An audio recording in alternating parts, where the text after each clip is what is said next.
Today, magluluto tayo ngayon ng bulanglang or dinengdeng sa Ilocano guys. Okay?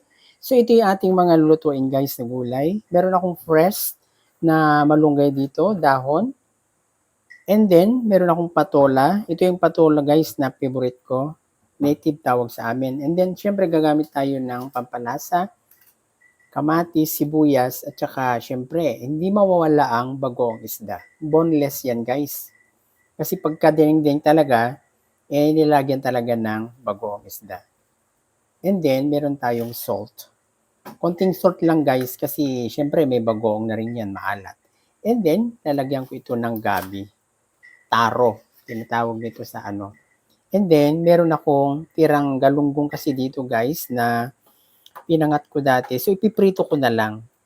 Ito yung ihahalo ko sa dinengdeng. Okay? So, samahan niyo ako, magluto tayo ng dinengdeng or bulanglang. Okay? So, meron na akong pinainit na mantika dito, guys. So, ayan, ipiprito na natin yung galunggong. Ayan. Okay? So, habang piniprito na natin, himayin natin yung mga gulay.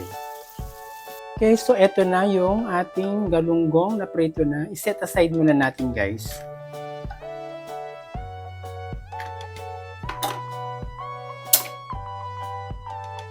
Kumukulo ng ating tubig sa kasirola. So, lalagyan ko ng bagoong isda, guys.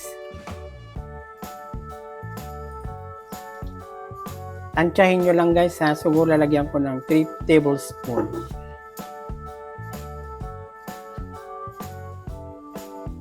Pagka maalat na, guys, wag na lang kayo maglagay ng asin. So, ilalagyan natin itong onion.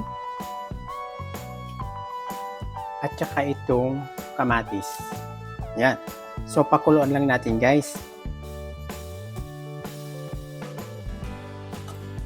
So, ayan.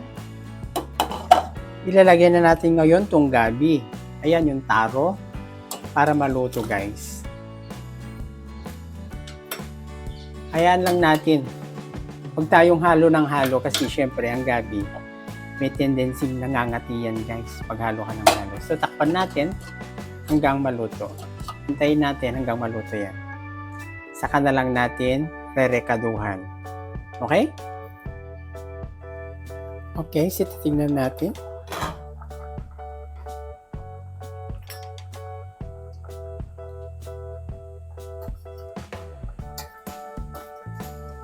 Ayan, so malambot na yung gabi, guys. So magdadagdag ako ng asin, 1/2 teaspoon. And then, magic sarap.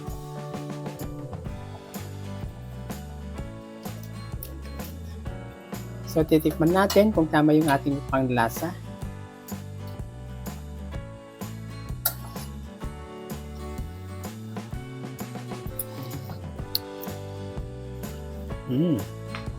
Exactly, guys, ang sarap. So ilagay na natin yung patola.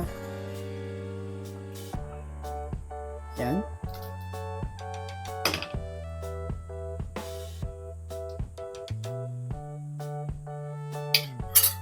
And then cover it again.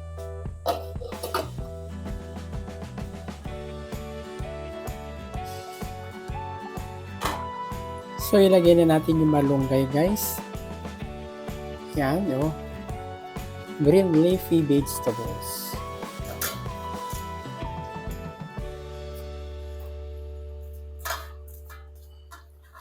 Very healthy, guys, ang dahon ng malunggay.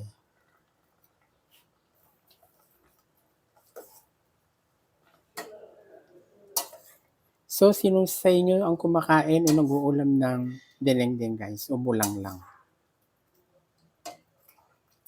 Karamihan, yung mga Ilocano. So, Ilocano ako, guys. Okay. So, ilalagay ko yung prinito nating isda, guys. Yan. Okay. So, ayan, guys, ang ating dinengdeng o bulanglang na gulay. So please subscribe, like and share guys. Maraming salamat sa inyong panonood. Bye-bye! Kailangan lagi tayong mag-ulam ng mga gulay guys. Hindi lang puro karne kasi pag puro karne hindi masustansya yan. Okay? Kailangan balance. Vegetables, fruits, and sometimes meat. Okay? Thank you for watching.